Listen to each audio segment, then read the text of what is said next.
Show you today is what you could win if you are my challenge winner.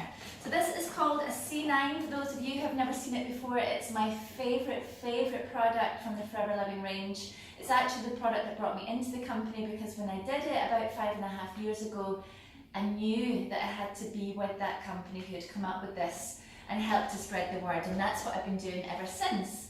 So for those of you who'd like to be in with a chance of winning this 9-day body cleanse, all you have to do is get sharing. I need you to share my videos when you see them, my posts, using the hashtag Nats Yoga Challenge, and getting as many of your friends and family onto the yoga challenge as you possibly can, because my mission is to help as many people get into yoga, start to feeling it better in themselves, start to understand that yoga isn't such a big scary thing after all, and that it is actually accessible to everybody. We just have to give it a go and get started. So if you'd like to win, all you have to do is share, get as many of your friends, tag them, use the hashtag.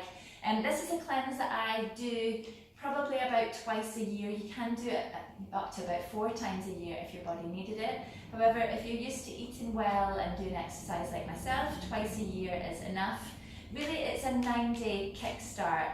As well as the pack, of course, you will get myself, so I'm going to be helping you throughout your 9-day cleanse. For those of you who don't know anything about this, it's actually an aloe vera body cleanse. Forever Living are known as the aloe vera company, and there isn't anybody in the world who does aloe vera the way that we do. And that's a fact. We are the #1 company when it comes to aloe. I researched the company before I got started with them, and the products are just absolutely incredible. They don't test on animals, and they just are the best. That's all I can really say about them. They're just absolutely incredible. So I'm really looking forward to guiding one of you through this 9-day cleanse. You could start it before Christmas, you could start it after Christmas if you like. It's a kickstart to a healthier living. So it's not about weight loss, although you will lose weight on it if your body needs to lose weight on it.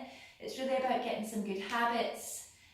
Change 9, some people call it. It's about creating really good, healthy changes in your lifestyle and your diet, getting to bed earlier, doing a little bit of exercise. So you started in the right place with the yoga challenge. So put that aside for 1 second just now. And the pose that I'm going to be talking to you about today is called Navasana, or boat pose. So it's really incredible pose. A lot of people will come to me now and say, how come after 3 children you still have a waistline, you still have a nice flat tummy? And there are lots and lots of yoga poses that will really help with your abs. What I like about Navasana is that it's the lower part of the belly, so it's the lower kind of abs. And for those of you who have children, you will know that that can be quite a stubborn area. It's quite often an area that gets missed when you're doing things like crunches, sit-ups. So this really works nice and deep into this. So let's get started. So first of all, come in sideways on your mat. And what I want you to do first is just take a little bend into the legs comfortably. And from here, I want you to get this inside of your feet, your ankles, your knees, your thighs, completely glued together. So if you're a visual person like me, I'll often imagine glue and just sticking them together, and that's them stuck there for the rest of the pose. What we're then going to do is just take a natural little lean back. So in Navasana, what I find is a lot of people allow themselves to slouch, and what I love about yoga is that it makes you aware of that. So you probably find that even after the last 10 days of the challenge, even if this is your first time practicing yoga, hopefully you're sitting and standing a little bit taller, because it just makes you more aware of your body, and I love that. So I want you to just take a little slouch back first, take a little lean back, and just notice how that feels. It's almost like the energy gets trapped in here, and it does. And then I want you to feel the opposite. So if you come up onto your fingertips, and I want you to just enjoy lifting the chest. So you're feeling space instantly in your waist. You're feeling space between the ribs. You might even be able to feel space between the vertebrae. The more you do this, the more you'll be aware of this space that yoga creates. It's amazing. So lifting up, again, just enjoying that nice stretch. This could be enough for you in Navasana. It doesn't matter what stage you're at, as long as this feels good. You can even drop the head back a little bit. It's almost like you're just relaxing in the sunlight a little bit.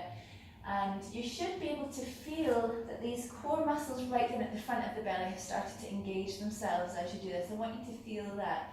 If you want to come a little stage further, What you would then do is take your hands underneath the knees, and we're going to come into the little balance part of Navasana. So you might need to take a couple of little rocks back and forth, just until you can find yourself on your sit bone. So mine's quite prominent. I can instantly feel as if it just kind of stops me right in my tracks there. Now if I disengage my belly, you can see that it's very easy for me to roll back. So you can give that a little go as well. Just see what it's like to relax the belly and then engage the belly, catch yourself. Relax and engage. That's really nice actually to do first thing in the morning, really good for the spine. But for the purpose of Navasana, I want you to keep the belly nicely pulled in this position. Now just as you did earlier on, straightening into the spine by pushing the arms down, I want you to do the same thing just by taking the arms underneath the legs and just really lifting up through the chest. So it's like you're rolling the shoulders back and down away from the ears. And again, the knees, everything's completely glued together. So take a little point into the toes, and I'm going to ask you to raise your feet just in line with your knees. So there should be a nice tabletop position here. So there's no rounding into the back, we're not slouching down, everything's nicely engaged and lifted up. And your gazing point is probably just up at the corner of the room that you're in, so it's about 45 degrees up. And again, you can take a few breaths here. What we would then do is try and just take hold of the legs, and we're going to start to straighten up into the arms. Now once you're here, again, you start to lose the engagement with the belly, so keep lifting up. And again, you can work on this for a couple of weeks until you feel as if you can come a little bit further. So don't push yourself too much. If the legs are starting to open up, keep squeezing them together. And if the legs are starting to open at this point, it means that it's enough. It means that you need to be here for a little while before you're ready to move on. Now if you're fine and you're quite happy here, you want to take it a little stage further, what you then do is start to remove the arms. So you can see, you can feel it, there's a lot going on. You might start to get the shake in the legs like what I've got, but again, you're always thinking shoulders back and down, and it's almost like you're pulling the shoulders back, but you're reaching forward through the fingertips. The hands are turning in, they're not near the legs, they're kind of opening up a little wider than the shoulders. And you're going to be there and you're going to breathe for maybe 5 or 6 breaths, and then you can come in and out. Now what I like to do in this pose is to take a little cat-cow pose here. So I think cat-cow pose was day 1 of our yoga challenge, but you can do cat-cow pose in this position as well. So this would be your exhale, pulling the belly in nice and tight. And then inhale, pulling the chest forwards and up. So you can work with that for a couple of breaths. And if you want to come a little bit further into your Navasana, coming back in, you would start to straighten up into one leg and into the other, and you could work on that.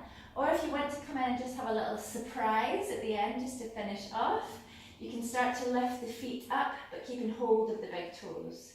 So the yogic toe grip, for those of you who haven't done it, it's your peace fingers. Take them round the big toes and hook on for dear life. Lifting up, we're going to roll the shoulders back and down, squeezing the knees together. You can take them up in line here, or you could start to straighten your arms and your legs all the way up. That's going to be a really nice stretch all the way through the back part of your legs, your hamstrings, the thighs, and the lower abs that we're working on are totally engaged in this position. You can drop the head back, and again taking a few breaths in there. So lots of different sequences, lots of different versions of your boat pose to try. Please give it a go and let me know what you think. And if you do have any questions either about Navasana or about the cleanse, just comment below, I'll get straight back to you, and I shall see you tomorrow.